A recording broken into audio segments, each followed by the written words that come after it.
The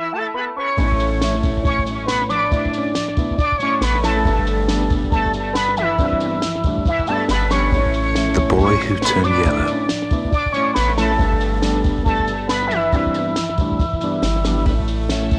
To pass the time on a long car journey, Jack often played Yellowfinger and Popeye. His dad had taught him the game, and they had played it many times. A simple game, one chose either to be Yellowfinger or Popeye. Then, if a person was spotted smoking a cigarette and you were Yellowfinger, it was 1 point to you. Pipes and cigars didn't count. They were very rare. If you were Popeye, you had to spot people with a tattoo. This was really hard, especially in winter with everyone wrapped up in coats. First to 10 won.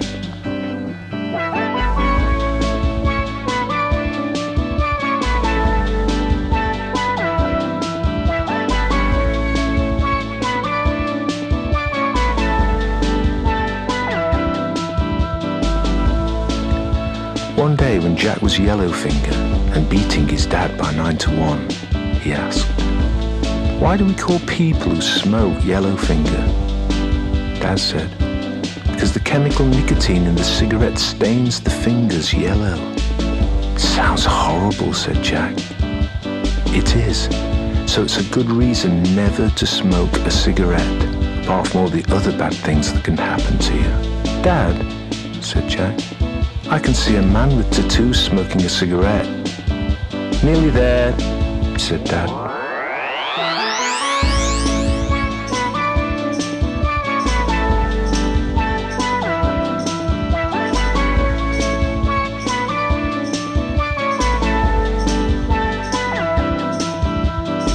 Now, when Jack walked through the park with his dad, he sometimes saw the older boys hanging around, and occasionally one would be smoking.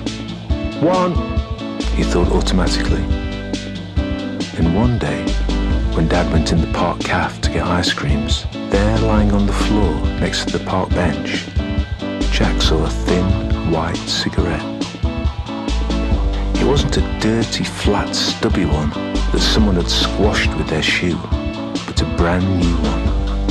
Quickly, Jack bent down, picked it up and popped it in his pocket. He was curious, just curious.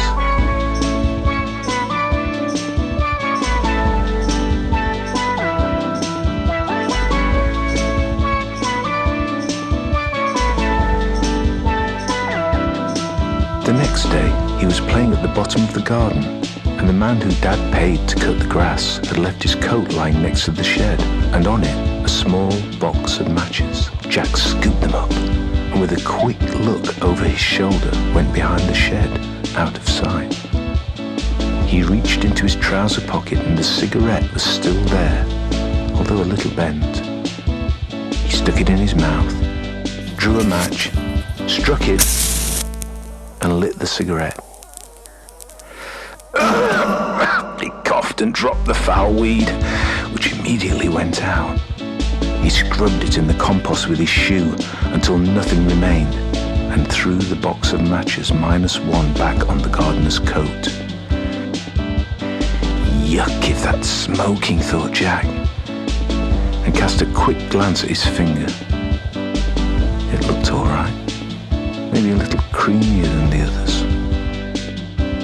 Oh well, and he ran up the garden back to the house.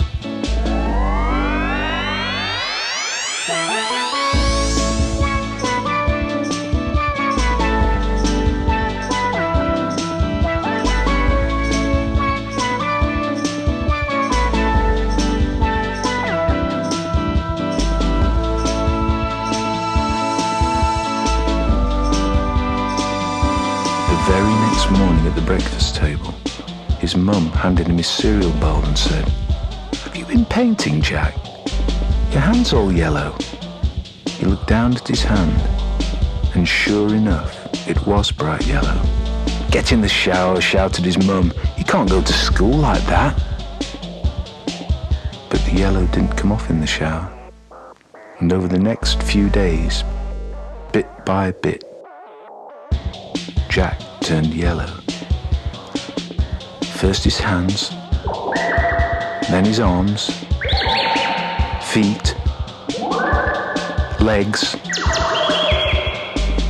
and finally his face. People would stare at him and point, and sometimes they would cross the road when he got close. One day, when a car passed, a little boy leaned out and shouted, "One!" Although Jack wasn't even smoking a cigarette, the boy looked disappointed, staring through the back window as the car sped away.